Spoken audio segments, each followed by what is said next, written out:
تاکہ قیامت کے دن اللہ کی بارگاہ میں حساب سے بچ جائے۔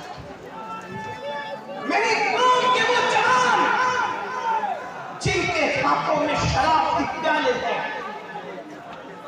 جن کے ہاتھوں میں موبائل میں گندی فلمیں ہیں، جن کا حال یہ ہے کہ وہ کبھی سود کی شکل میں، کبھی جوئے کی شکل میں حرام لقمے کو اپنے پیٹ میں ڈال رہے ہیں، آج وہ سوچ لیں ہم جنت میں جائیں گے کیونکہ ہم نے تو فلاں بزرگ کا دامن پکڑا ہے اور فلاں بزرگ کا۔ سارے بزرگوں کے دامن بڑے قیمتی ہیں، لیکن ابو بکر صدیق نے اس بزرگ کا دامن پکڑا تھا جہاں پر سارے بزرگیاں ختم ہو جاتی ہیں۔ بعد از خدا بزرگ تو یہ قصہ مختصر، بعد از خدا بزرگ تو یہ قصہ مختصر۔ آپ غور کریں، تھوڑا سا نعرے کا بھی وقت بچانے والی نوازش ہوگی، آپ کی توجہ چاہتا ہوں۔ 4 بجے سلام پڑھ لینا ہے، اس لیے مجھے اس کا خیال کرتے بات کو پوری کرنا ہے۔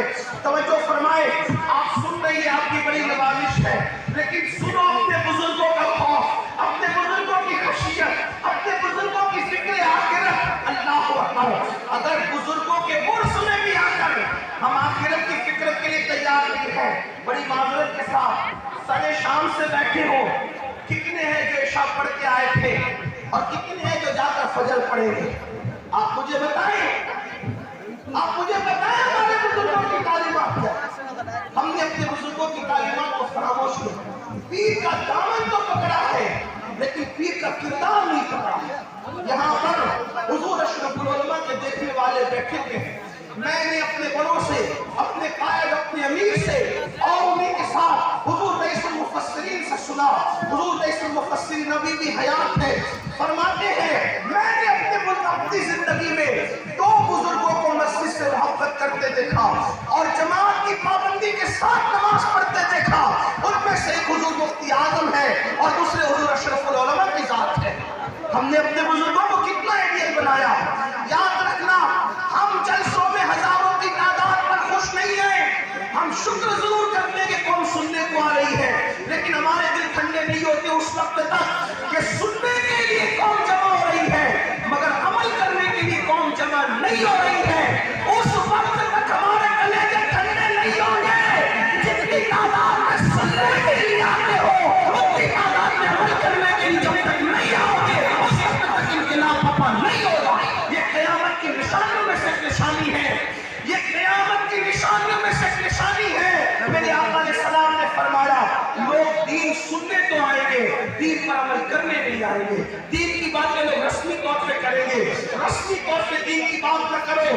اللہ کے بندو، اپنی زندگیاں بدل کر کے جاؤ۔ ہمارے بزرگوں نے فرمایا، توجہ کریں، حضور علامہ مولوی رحمۃ اللہ تعالیٰ علیہ جب کسی پہ نظر ڈال دیتے تھے تو وہ بدل جاتا تھا۔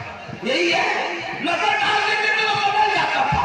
اب سرکار علامہ مولوی کے عرس میں آ کر کھڑے رہ کر اگر بدل کے نہیں جا رہے ہو تو مطلب یہ ہے کہ انہوں نے نظر نہیں ڈالی، اگر وہ نظر ڈال دیتے تو بدل جاتا۔ ان کی نظر میں وہی کمال ہے جو کل تھا وہ آج ہے۔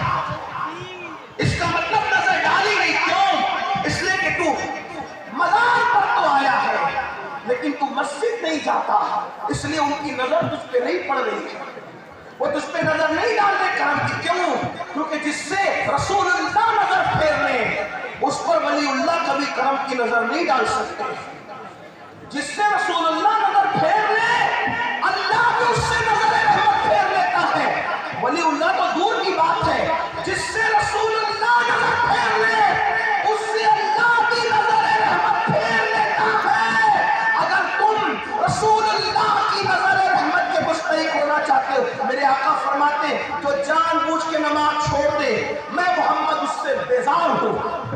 جس سے حضور بیزار ہو، سرکار علامہ منڈوی کیسے محبت کریں گے؟ 10 روپے کے نہیں 1000 روپے کا پھول چڑھا لو، حضور ناراض ہے تو وہ علامہ منڈوی محبت نہیں کر سکتا۔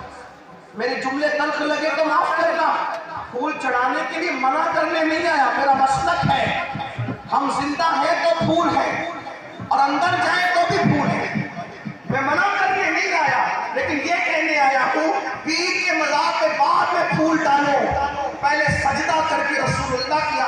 اندر پہنچا. یہ اپنا مسلک ہے, یہ اپنا مذہب ہے. تو عرض یہ کر رہا تھا, صدیق اکبر کہتے ہیں کاش میں کسی مومن کے سینے کا اقبال ہوتا تاکہ قیامت میں اللہ کی بارگاہ میں جواب دینے سے بچ جاتا. فاروق اعظم کہتے ہیں کاش میں پرندہ ہوتا اور لوگ اس کو ذبح کر کے کھا جاتے اور مجھے بھول جاتے تاکہ میں قیامت کے دن اللہ کی بارگاہ میں جواب دینے سے بچ جاتا. مولا کائنات سید السادات علی مرتضیٰ جس کے خاندان کی مثال کوئی لا سکتا ہے, اللہ کے رسول خود فرماتے میں اور علی, سرکار فرماتے اللہ کے رسول فرماتے کہ تم سب الگ الگ درختوں کی الگ الگ پہلی سے ہو, تنہا میں اور علی ایک درخت کی دو پہلی کا نام ہے. جس علی کو رسول اللہ فرمائے کہ میں اور علی ایک درخت کی دو شاخوں کی طرح, دو ٹہنیوں کی طرح, وہ علی جو سید السادات, وہ علی جو خاتم الولایت, وہ علی جو قاسم جنت و جہنم, وہ علی جو قاسم شیر و شربت, وہ علی جن کے بارے میں قاضی ثناء اللہ پانی پتی تفسیر مظہری میں لکھتے ہیں کہ آدم علیہ السلام کے دور سے لے کر آج تک جو بھی ولی بنا ہے وہ علی کے فیضان سے ولی بنا. امام اہل سنت اسی لیے کہتے ہیں سلامی جس کے در کا ہر ولی ہے, سلامی جس کے در کا ہر ولی ہے, علی ہے ہاں علی ہے ہاں علی. علی کو چھوڑ کر نہ کوئی ولی بنا ہے نہ ولی بن سکتا ہے. امام اہل سنت کہتے ہیں اصل وصل, اصل نسل صفا, اصل نسل صفا, وصل وجہ خدا. کوئی اس کی تشریح کرے. اصل محقق اصل و مفتی رضا الحق صاحب کی توجہ چاہتا ہوں, ماشاءاللہ بڑے عظیم محقق ہے. اصل نسل صفا رسول اللہ کی نسل کی اصل علی ہے. توجہ کریں, حضور کی نسل کی اصل علی ہے.